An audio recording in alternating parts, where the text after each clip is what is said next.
Anyhow, the funny thing today is I've driven around the neighborhood and all the Harris signs are down and the Trump signs are still up. Okay. We know who won. Okay. At least we think we know who won. Um, who knows?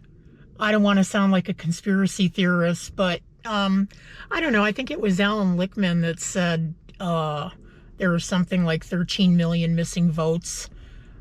Who knows? I don't know.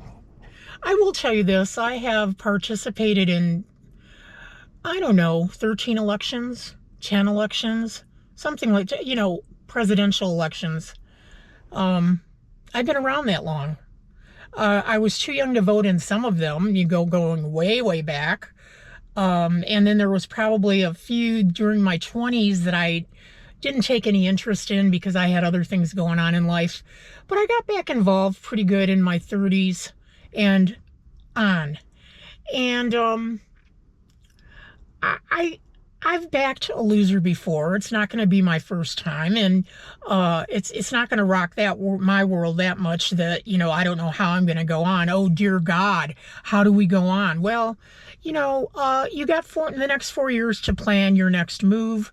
As far as the Democrats are concerned, I blame the loss on the Democratic Party. I don't blame it on the electorate, the voters. Most of them are in very desperate situations trying to make ends meet. Kamala Harris was kind of pushed on us.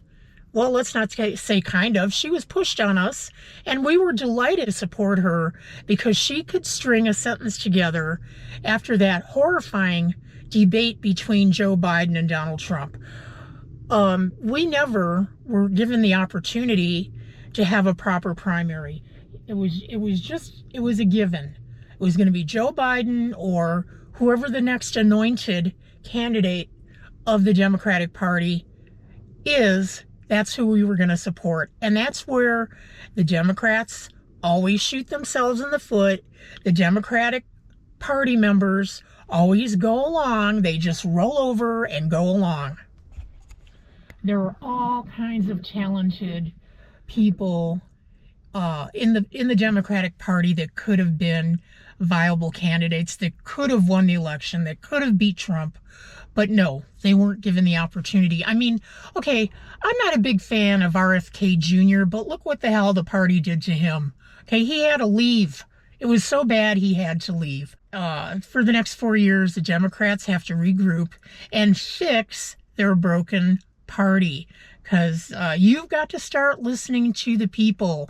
You've got to start listening to the voters and quit listening to your donors.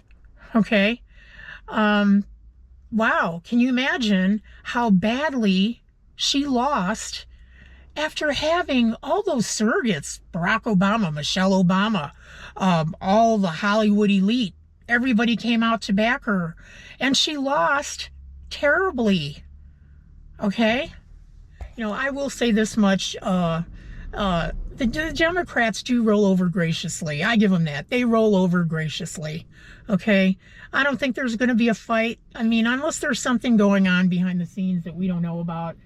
I guess Donald Trump will be sworn in as planned on January 20th. So what do you do in the meantime, Democrats? Fix your party.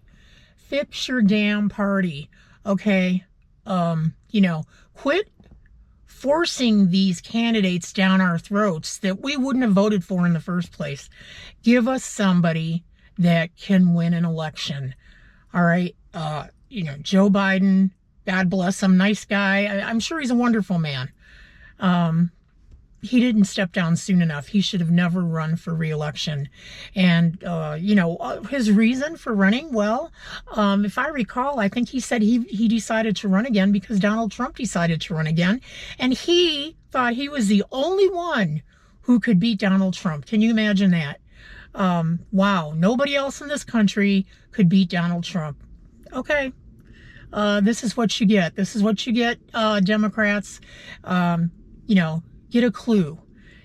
I'm kind of an OG in the election observers, because I've been doing it for a long time. My first election was that I participated in was in 1972. Yes, I've been around for many years. And who did I vote for? The loser, George McGovern. But hey, I exercised my right to vote and I voted. And been trying to do so ever since. But pretty soon we're going to get to a point, if there are any more elections, where there's not going to be anybody worth voting for. And boy, I hate to think of that. Hate to see that happen. So let's just hope for the best for the country for the next 4 years. Donald Trump is a great entertainer. The rest of the world, I think, is horrified right now, wondering what's wrong with us. And, I pretty much have to say the same thing. But I'm not going to, like I said, I'm not going to let it rock my world. I'm still going to live the same life I've been living and in my little bubble, and gonna try to make the best of things, unless he does something absolutely crazy. And we'll see. Now, God bless us all. God bless our country. And, don't lose your mind over this. It's not the first time it's ever happened, and it's not going to be the last time. Okay, everyone, I'm Suzanne Harper. This is just my 2 cents about the election. You all take care of yourselves. Mwah. And let's support each other. Let's support our country and keep on keeping on. Again, this is not a political channel. This was not my intent, but I felt like, I had to kind of step up and say something about how I feel. And maybe I'm speaking for a lot of baby boomers out there, or maybe not. I think a lot of the boomers might have backed Trump, and which was their privilege to do so. But in the meantime, again, you all take care. I'll talk to you again soon. Bye.